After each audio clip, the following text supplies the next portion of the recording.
Convido a amada congregação para a leitura do Salmo 2.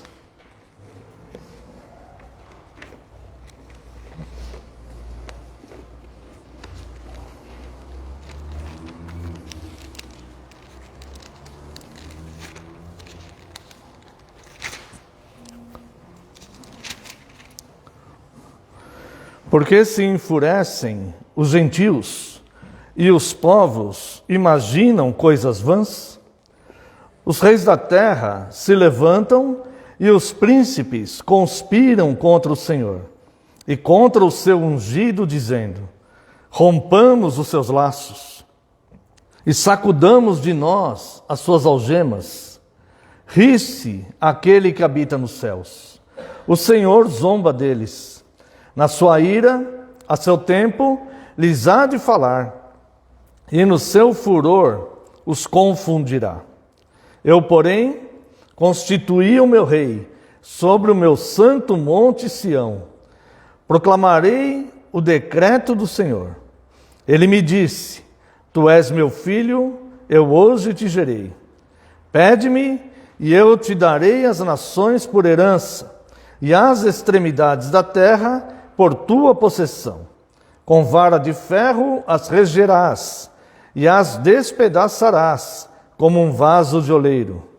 Agora, pois, ó reis, sede prudentes, deixai-vos advertir, juízes da terra. Servi ao Senhor com temor, e alegrai-vos nele com tremor.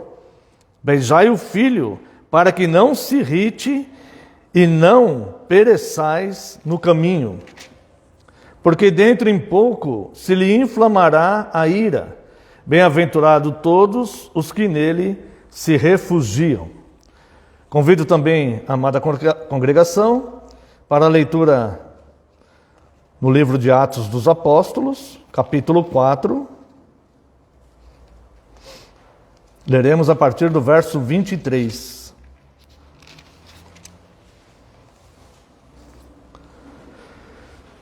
Atos dos Apóstolos 4, 23. Uma vez soltos, procuraram os irmãos, e lhes contaram quantas coisas lhes haviam dito os principais sacerdotes e os anciãos. Ouvindo isto, unânimes, levantaram a voz a Deus e disseram: tu, soberano Senhor, que fizeste o céu e a terra, o mar e tudo o que neles há, que disseste por intermédio do Espírito Santo, por boca de Davi, nosso pai, teu servo, porque se enfureceram os gentios e os povos imaginaram coisas vãs? Levantaram-se os reis da terra e as autoridades ajuntaram-se a uma contra o Senhor e contra o seu ungido. Porque verdadeiramente ajuntaram nessa cidade contra o teu santo servo Jesus, ao qual ungiste, Herodes e Pôncio Pilatos, com gentios e gente de Israel, para fazerem tudo o que a tua mão e o teu propósito predeterminaram. Agora, Senhor, olha para as suas ameaças e concede aos teus servos que anunciem com toda intrepidez a tua palavra, enquanto estendes a mão para fazer curas, sinais e prodígios, por intermédio do nome do teu santo servo Jesus. Tendo eles orado, tremeu o lugar onde estavam reunidos. Todos ficaram cheios do Espírito Santo e com intrepidez anunciavam a palavra de Deus. Convido ainda os amados irmãos para a leitura aqui do verso 36. José, a quem os apóstolos deram o sobrenome de Barnabé, que quer dizer filho de exortação, levita, natural de Chipre. Como tivesse um campo, vendendo-o, trouxe a preço e o depositou aos pés dos apóstolos. E agora a leitura do capítulo 5, a partir do verso 1. Entretanto, certo homem, chamado Ananias, com sua mulher Safira, vendeu uma propriedade, mas em acordo com sua mulher, reteve parte do preço e, levando o restante, depositou-o aos pés dos santos apóstolos. Então disse Pedro: Ananias, por que encheu Satanás teu coração para que mentisse ao Espírito Santo, reservando parte do valor do campo? Conservando-o porventura não seria teu? E vendido não estaria em teu poder? Como, pois, assentaste no coração este desígnio? Não mentiste aos homens, mas a Deus. Até aqui. Vamos a uma breve oração. Pai precioso e santo, nós ainda neste momento de culto, em que prestamos a Ti, e Te agradecemos por esse imenso privilégio, estamos agora diante da Tua Santíssima Palavra, que foi revelada, Senhor. E nós precisamos da compreensão exata, do discernimento, da palavra que traz vida, consolo, exortação, que é luz para os nossos caminhos, para os nossos pés. Palavra que é o poder de Deus para a salvação de todo aquele que crê. Humildemente, Senhor, eu lhe peço perdão pelas minhas falhas e pecados. E lhe peço, Senhor, que Teu Santo Espírito possa iluminar essa palavra revelada, as nossas mentes, corações e alma. Que neste momento eu diminua e só prevaleça a Tua palavra, porque a Tua palavra é a verdade. Em nome de Jesus, Teu Filho amado, é que nós oramos. Amém. Amada Igreja do Senhor Jesus Cristo, venho vos pregar a soberania de Deus. Fato é que constantemente pregamos e entendemos e meditamos na soberania de Deus. Mas eu quero chamar a atenção para a questão do tempo, ou seja, a soberania de Deus atuante no tempo. O tempo vai passando, as coisas vão mudando, pessoas vão se renovando na terra, mas a soberania de Deus ela continua sendo presente. E profecias feitas lá atrás continuam sendo cumpridas. E eu quero analisar com os irmãos sobre essa soberania vista na passagem do tempo.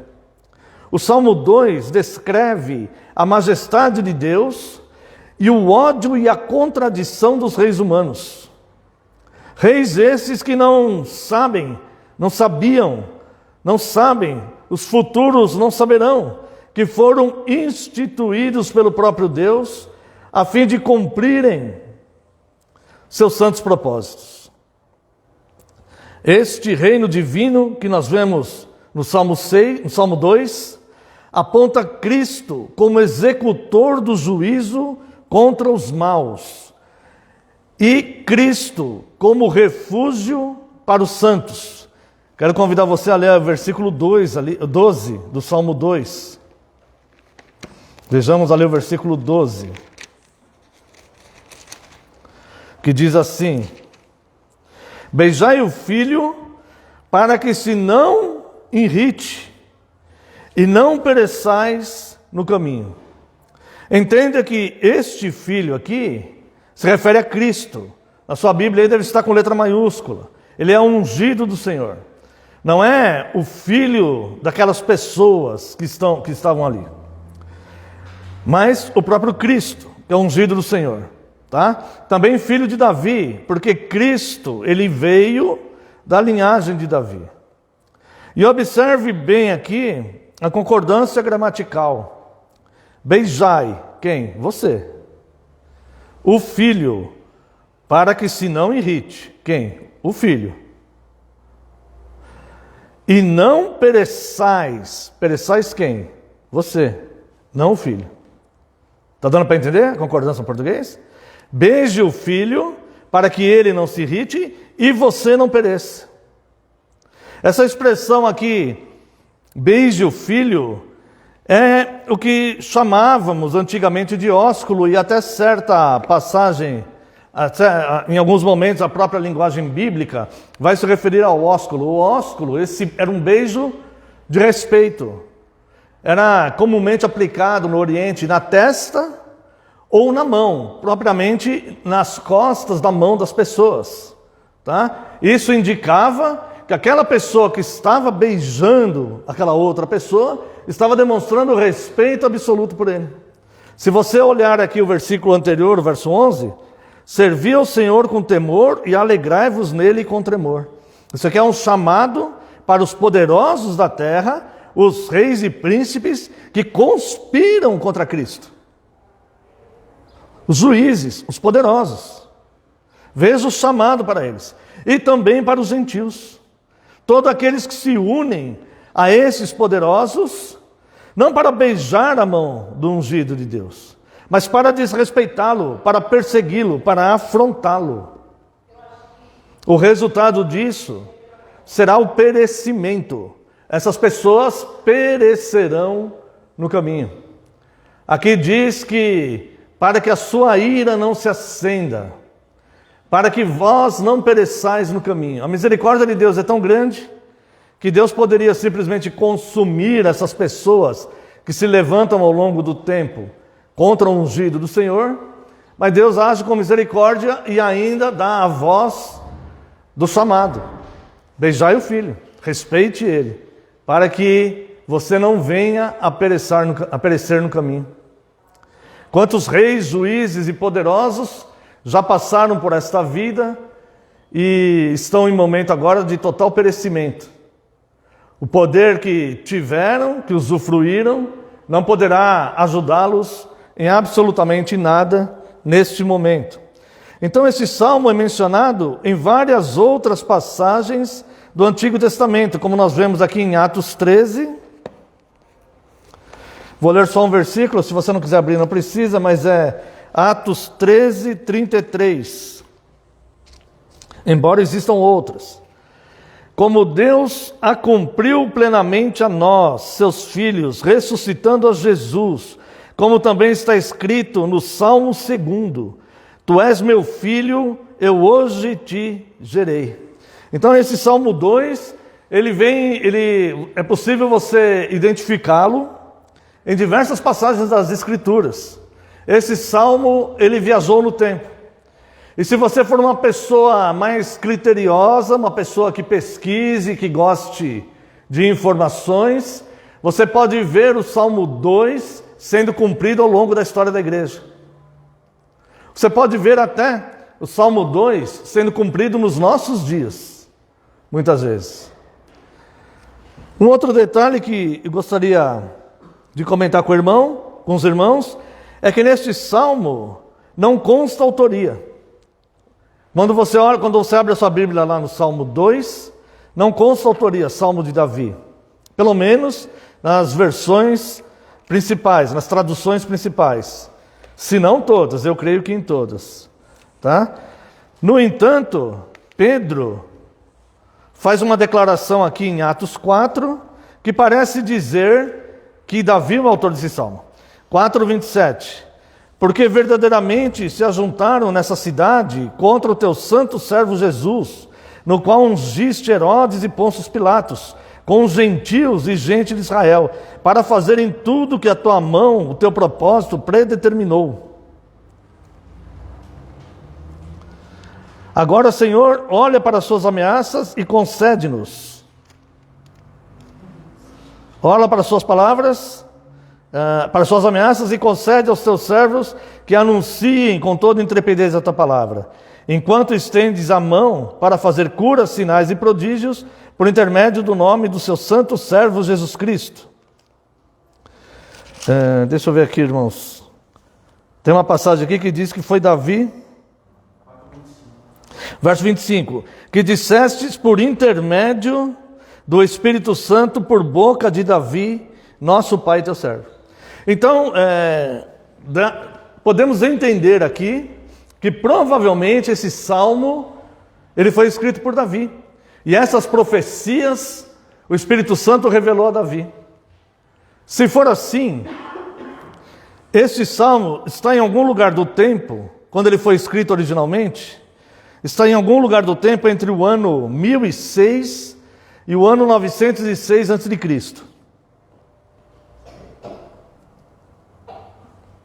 Perdão, o ano 1006 e o ano 966 a.C. Enquanto a narrativa de Atos aconteceu por volta do ano 60 a 64. Então nós teríamos aqui uma distância de tempo de 1000 anos entre a profecia dada no Salmo 2 e um dos seus cumprimentos em Atos 4. Esse Deus que viaja no tempo, ele não está preso a uma dimensão de tempo. É o Deus que faz as suas promessas seguras na Escritura. E ele não é pressionado para cumprir com urgência a sua vontade ou a sua palavra. Porque tempos e épocas são da autoridade exclusiva de Deus. E esse Deus que viaja no tempo através da sua palavra, que mostra a sua glória, sendo que a sua palavra vai sendo cumprida constantemente ao longo do tempo, é o mesmo Deus que atuou na vida aqui de Pedro e João. Então nós observamos que a profecia aconteceu por volta do ano 60 a 64. Assim observamos que a profecia desse salmo messiânico se cumpre não somente na primeira vinda de Cristo, mas ao longo da história da igreja. Como declaram os próprios apóstolos Pedro e João, aqui em Atos 4, 27 e 28 que nós já lemos. Eles marcam nesse episódio o cumprimento da profecia descrita no Salmo 2. Reconhecem esta profecia e oram a Deus pedindo que Deus cumpra também as suas ameaças contidas no Salmo 2. Vamos ver aqui, ó. Agora, Senhor, verso 29, olha para as suas ameaças e concede aos teus servos que anunciem com toda a intrepidez a tua palavra. Enquanto estendes a mão para fazer curas, sinais e prodígios por intermédio do nome do teu santo servo Jesus. Então veja que os apóstolos, eles reconhecem este salmo aqui, eles reconhecem a profecia acontecendo nos dias deles, eles creem totalmente na profecia, eles sofreram perseguição dos sacerdotes do Sinédrio, dos reis e dos poderosos, reconheceram que aquilo era uma profecia, mas não desanimaram. O que eles fizeram?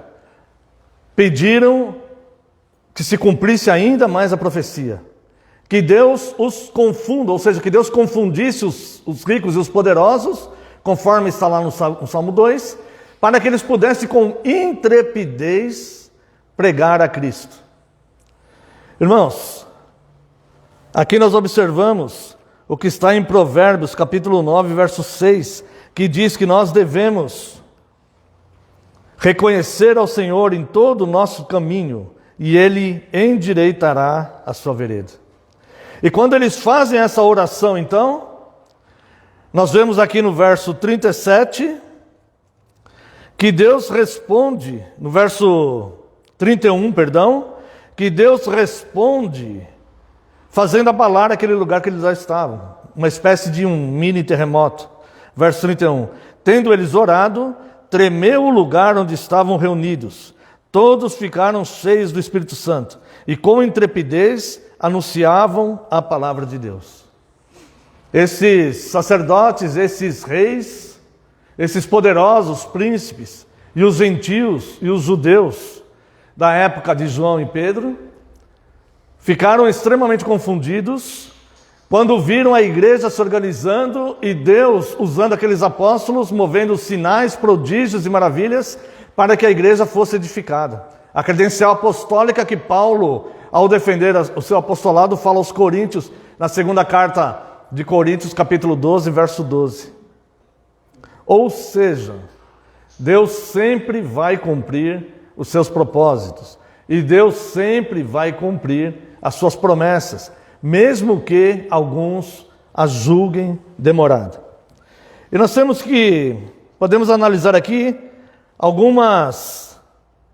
podemos tirar algumas lições aqui para a nossa vida. Verso 23, uma vez soltos, do capítulo 4 de Atos. Uma vez soltos, procuraram os irmãos, e lhes contaram quantas coisas lhe haviam dito os principais e os sacerdotes. Ouvindo isto, unânimes, levantaram a voz a Deus e disseram: Tu, Senhor soberano, que fizeste o céu e a terra. após a tribulação que eles passaram, desta perseguição, desta prisão ilegal, esses homens, eles não saíram contrariados contra a fé, eles não saíram magoados contra Deus, eles não se sentiram tão importantes, no sentido de dizer, nossa, Deus deveria estar nos abençoando e não permitindo uma perseguição sobre nós. Não, não foi isso que eles fizeram. Eles tiveram o reconhecimento pleno da palavra de Deus, de como Deus é soberano ao longo do tempo. E o que eles fizeram foram logo, imediatamente, assim que puderam, buscar a comunhão dos santos. Esses homens não tiveram nenhum tipo de arrogância ou de pensamento egocêntrico para querer pressionar Deus e falar, olha, mas eu te sirvo, eu sou um teu apóstolo, por que essas coisas aconteceram comigo? Não. Em meio à adversidade que eles passaram, eles reconheceram Deus nos seus caminhos e imediatamente procuraram a comunhão dos santos. Ou seja, a diferença desses cristãos para muitos cristãos contemporâneos nossos é que eles reconheciam as profecias de Deus sendo cumpridas ao longo do tempo, e isto fortalecia-lhes a fé.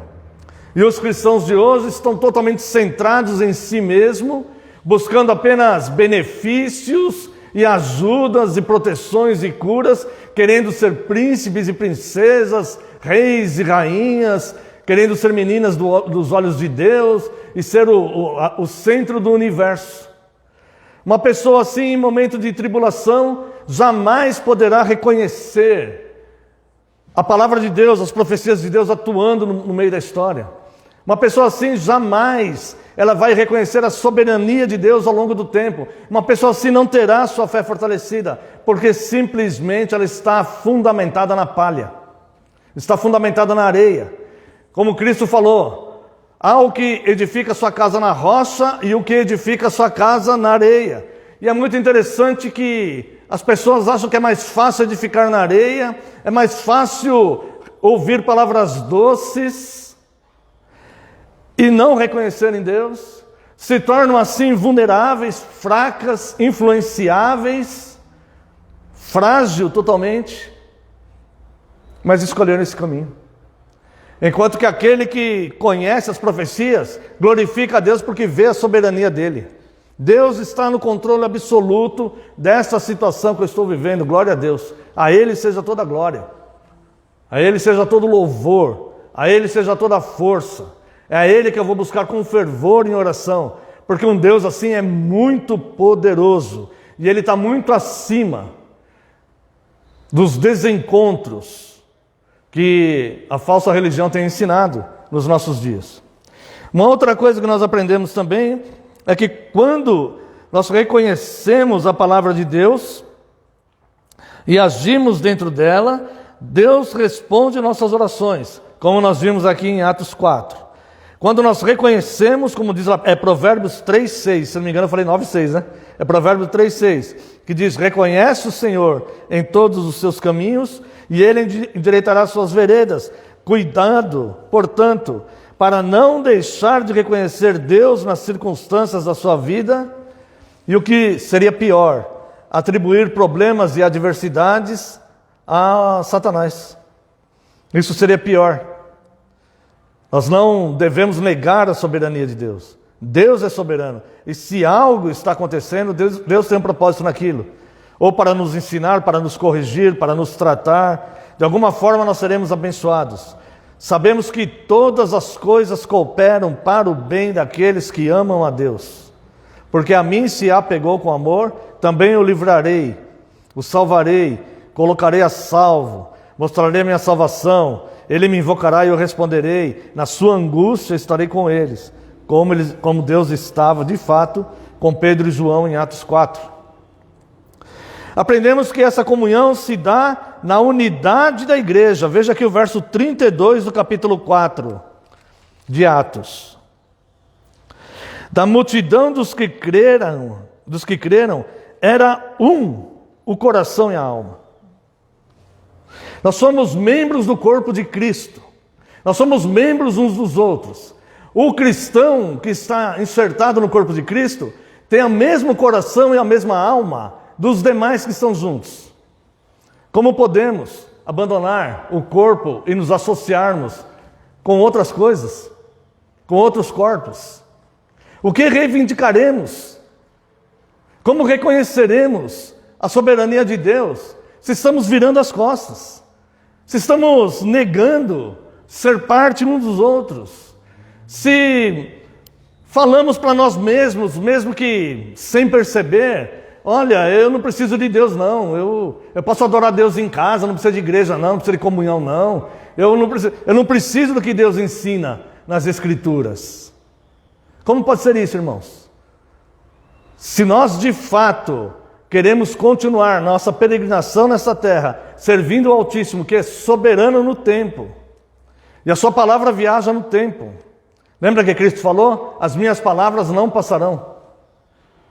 Como faremos isso se nós negligenciamos com muita facilidade? Se existe uma vulnerabilidade, uma fraqueza espantosa. Como isso? Se essa palavra nos fortalece. Se ao reconhecer Deus no nosso caminho, Ele endireita as nossas veredas. É justamente a contramão do que o Evangelho ensina. E as pessoas então preferem, muitas vezes, outros caminhos, outras cruzes, e não a de Cristo. Lembrando que a necessidade do ser humano é sempre a mesma. Independente da sua raça, da sua fé, do seu credo, da sua conta bancária, a necessidade do ser humano é sempre a mesma. Um dia, nós estaremos diante do justo juiz. Isso é um fato que não tem como mudar. Aprendemos que essa comunhão se dá na unidade da igreja e que testemunhar e pregar a Cristo. Note que Pedro sempre pregou a palavra. Porque quando esses homens... Deixa eu ver, eu acho que eu anotei aqui numa passagem anterior aqui, irmãos. Quando os homens do Sinédrio, certa vez falaram para Pedro, vai embora e nunca mais pregue a Cristo. Ele falou, para nós importa mais pregar, agradar a Deus do que aos homens. Ele falou isso. Agora entenda uma coisa, o testemunho de Pedro e João, tem alguma passagem aqui, só que eu acabei esquecendo de anotar. O testemunho de Pedro e João está relacionado a Cristo, e não no que Cristo fez com Pedro. Vou explicar melhor. Entenda, a pregação do Evangelho é cristocêntrica. Ou seja, só existe uma pregação do Evangelho. A pregação do Evangelho é você falar sobre o sacrifício de Cristo na cruz, que você é pecador e necessita de arrependimento. Você não vai ver, em parte alguma, Pedro perdendo o seu tempo pregando assim, não porque eu andei sobre as águas, porque ele me fez andar sobre as águas, não porque a minha sogra estava com uma enfermidade para a morte, e Jesus foi lá e curou ela. Você não vai ver ele pregando assim. Ele prega com intrepidez o Cristo crucificado. Arrependam-se, porque é chegado o reino de Deus. Ele não prega experiências pessoais.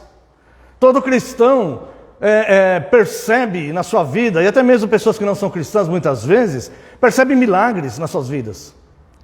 E essa questão de testemunhar, nós devemos testemunhar Cristo, nós devemos testemunhar a cruz. Não perca o seu tempo. Se você teve alguma oportunidade, não fica falando do sobrenatural que aconteceu sobre você. Essa palavra não tem poder. A palavra que tem poder é a palavra da cruz, é o sacrifício de Cristo na cruz, é a verdade que foi cravada na cruz. Eu sou o caminho, a verdade e a vida. Ninguém vem ao Pai a não ser por mim. Arrependam-se, porque é chegado o reino de Deus. Ou como diria João Batista, arrependam-se, porque o machado já está posto na raiz das árvores. Eu seria o mais infeliz dos pregadores se eu chegasse aqui e desprezasse a cruz para ficar pregando para os irmãos algo da minha vida pessoal. Eu seria o mais inútil dos pecadores se eu desperdiçasse um tempo tão precioso ao falar da cruz, do arrependimento, de como o pecado é cruel, de como o pecado vai detonar a pessoa e vai lançar no poço de uma angústia onde não haverá mais misericórdia. Eu seria o mais omisso das pessoas se eu não pregasse a cruz de Cristo. Você saiu da sua casa, você veio até aqui para você ser edificado na palavra. E eu de mim mesmo não tenho nada para falar para você, a não ser a cruz de Cristo revelado nessa palavra. E eu quero dizer para você que as profecias de Deus, elas se cumprem e viajam por o tempo. Elas estão viajando no tempo. Há quem diga que as palavras não morrem. As palavras, elas estão em algum lugar aí. Quando você chega numa caverna e você grita lá, alô, você fica escutando o eco, não fica? Alô, alô, alô, alô, alô. Aquela palavra está lá. Ela não morreu a partir do momento que ela saiu da sua boca.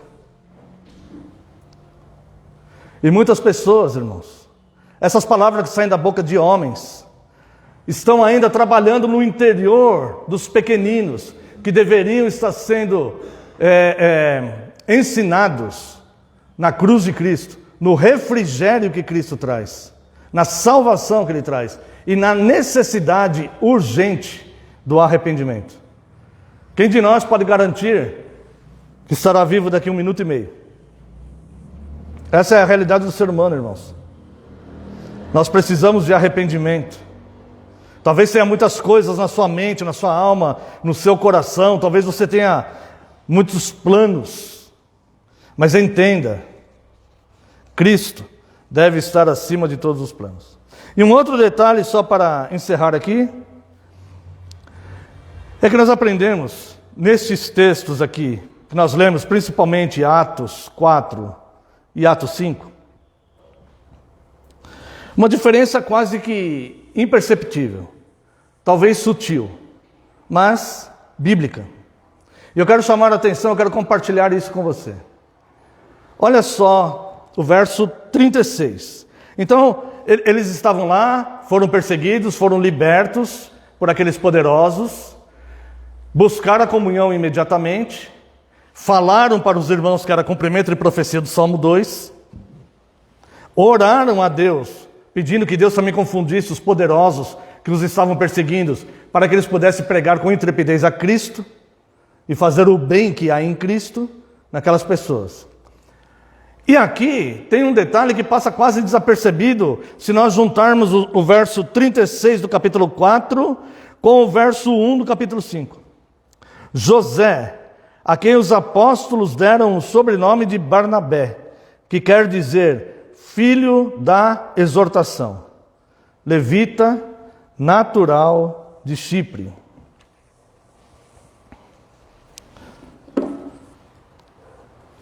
Esse José, ele era reconhecido no meio da igreja como filho da exortação. Agora observe Ananias. Todo mundo sabe o que aconteceu com Ananias, né? Que ele combinou com a mulher dele, mentiu para a igreja. Pedro fala que eles mentiram para o Espírito Santo. Os irmãos naquela época, voluntariamente, eles vendiam as suas posses, entregavam para os apóstolos dividirem para os que tinham necessidade. Isso não era doutrina, nem imposição apostólica. Mas eles faziam isso voluntariamente. Tá? E Ananias, a sua esposa, tinha uma propriedade. E Pedro, ele vem falar, você não precisava mentir, porque a propriedade estava em teu poder. Se você tivesse vendido, o dinheiro era teu mesmo. E se você não tivesse vendido, ela continuaria sendo sua. O problema aqui não é o fato de só entregar uma parte da oferta. O problema aqui é a mentira. É a questão moral da situação. Agora eu quero comparar com você o seguinte, a diferença de José para Ananias. Olha só, José a quem os apóstolos deram o sobrenome de Barnabé, que quer dizer filho da exortação. Verso 5:1, entretanto, certo homem. Irmãos, na igreja de Cristo, eles eram reconhecidos pelas suas qualidades. Estevão, homem cheio da graça e do poder. José, a quem chamaram Barnabé, filho das consolações e da exortação. Até mesmo eleitos que ainda não tinham abraçado a fé, eram conhecidos no meio da igreja pela sua postura e personalidade. Cornélio, está lá em Atos 1:2, homem piedoso e temente a Deus. Mas aquele Ananias, que estava em comunhão com eles, é chamado apenas de certo homem. Isso, irmãos, nos faz pensar, porque não era reconhecida as qualidades de Ananias. A própria atitude de Ananias demonstrou, o tempo veio mostrar, por que ele era reconhecido apenas como um certo homem. E eu quero, para a gente finalizar, dizer que Satanás possui de fato meios para encher os nossos corações, como diz aqui no capítulo 4. Eu quero analisar com você Romanos 3:2.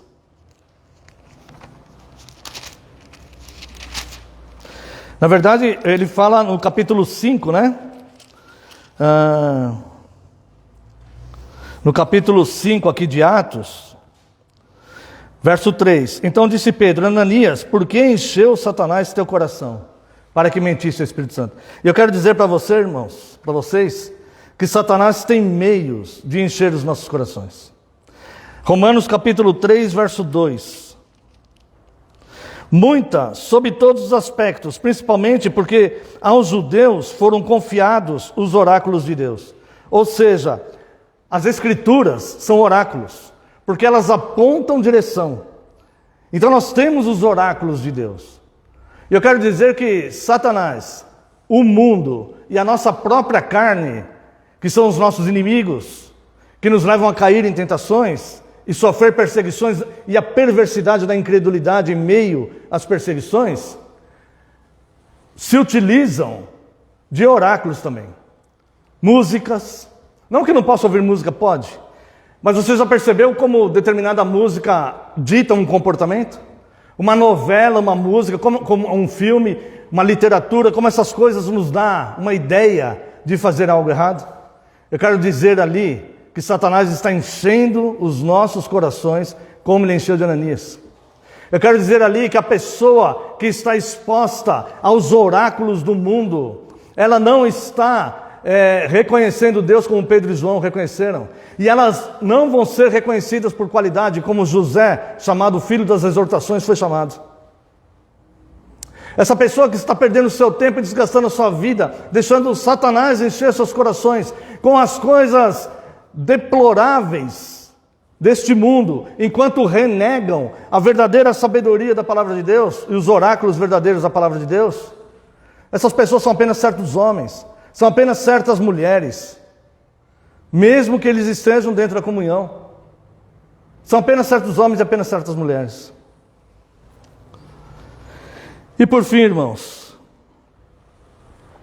o apóstolo Paulo lá em Gálatas 3:1 chama os gálatas de insensatos, porque eles se deixaram persuadir por outros pensamentos que não a palavra de Deus. Paulo chama eles de insensatos. Se você está sendo persuadido por pessoas, por amigos, por conselhos, por parentes, por músicas, por novelas, por filmes, considere tudo isso lixo. Considere tudo isso perda. Você está perdendo tempo da sua vida, tempo precioso. Reconheça a Deus em todos os seus caminhos e Ele endireitará as suas veredas. Busque ao Senhor enquanto se pode achar. Se hoje ouvir a voz dEle, não endureçais o vosso coração. Beijai o Filho, para que não se ire contra você e você não pereça no seu caminho. Beijai o Filho com respeito, o ósculo, com temor e tremor, para que você não pereça no seu caminho.